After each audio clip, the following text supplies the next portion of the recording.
Assalamualaikum warahmatullahi wabarakatuh. Alhamdulillahirabbil alamin wa bihi nasta'in wala umuri dunya waddin. Wassalatu wassalamu ala asrofil anbiya'i wal mursalin wa ala alihi wa sahbihi ajmain. Amma ba'du. Puji serta syukur atas kehadirat Allah Subhanahu wa taala yang telah memberikan kita nikmat iman, nikmat sehat, nikmat Islam, dan masih banyak nikmat lainnya. Sholawat serta salam tak lupa kita curahkan kepada Nabi besar kita, Nabi Muhammad SAW, yang telah mengantarkan kita ke zaman terang benderang seperti saat ini. Pertama-tama yang saya hormati kepada dosen pengampu mata kuliah fikih Pak Khairon Sirin dan teman-teman manajemen dakwah 1C yang saya banggakan.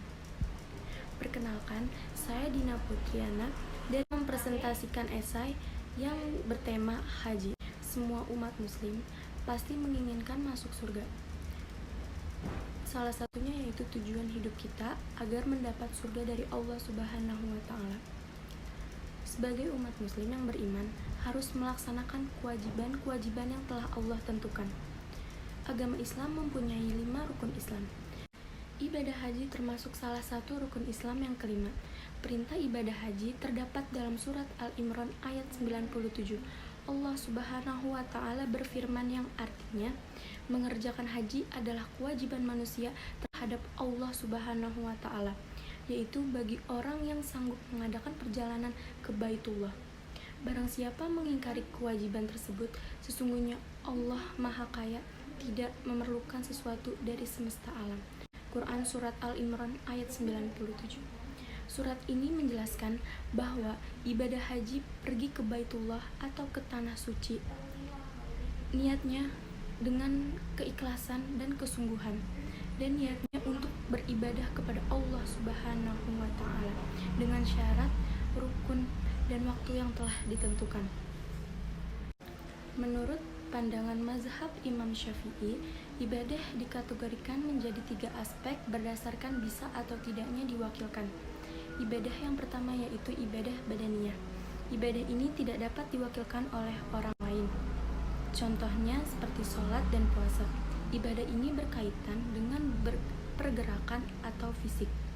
Selanjutnya yaitu ibadah maliyah. Ibadah maliyah kebalikan dari ibadah badaniyah. Ibadah ini bisa diwakilkan oleh orang lain yang berkaitan dengan harta. Contohnya seperti bersedekah dan membayar zakat. Dan ibadah yang terakhir yaitu ibadah maliyah ghairu mahdoh.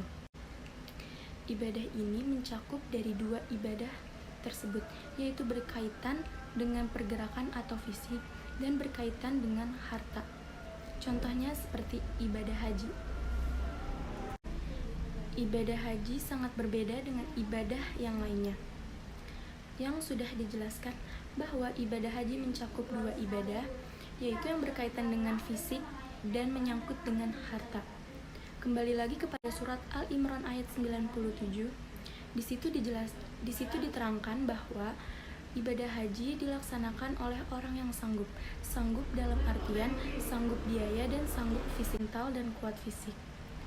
Karena ibadah haji mengeluarkan biaya yang tidak sedikit dan mempunyai syarat, rukun wajib haji, dan waktu tertentu. Selain surat Al-Imran ayat 97, perintah haji juga kita bisa dapatkan di surat Al-Baqarah ayat 196. Allah Subhanahu wa taala berfirman yang artinya, dan sempurnakanlah ibadah haji dan umrah karena Allah. Jika kamu terkepung atau terhalang oleh musuh atau karena sakit, maka sembelihlah korban yang mudah didapat. Dan jangan kamu mencukur kepalamu sebelum korban sampai di tempat penyembelihannya. Jika ada di antaramu yang sakit atau ada gangguan di kepalanya, lalu ia bercukur, maka berwajiblah atasnya berfidyah, yaitu berpuasa atau bersedekah atau berkorban. Apabila kamu telah merasa aman, maka bagi siapa yang ingin mengerjakan umrah sebelum haji di dalam bulan haji, wajiblah ia menyembelih korban yang mudah didapat. Tetapi jika binatang korban atau tidak mampu, maka wajib berpuasa 3 hari dalam masa haji dan 7 hari lagi apabila kamu telah pulang kembali. itulah 10 hari yang sempurna. Demikian, itu kewajiban membayar fidyah bagi orang-orang yang keluarganya tidak berada di sekitar Masjidil Haram atau orang-orang yang bukan penduduk kota Mekah.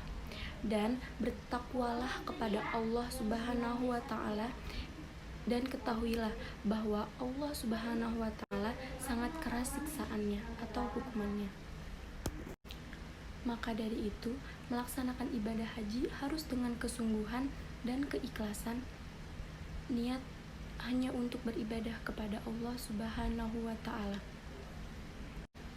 Pada saat Nabi Muhammad SAW mempraktekkan ibadah hajinya, beliau mengatakan, "Ittakhudhu anni manasikakum," yang artinya, hendaklah kalian mengikuti tata cara hajiku. Karena dengan mengikuti tata cara haji Nabi Muhammad SAW, kita akan mendapat yang disebut yaitu haji mabrur.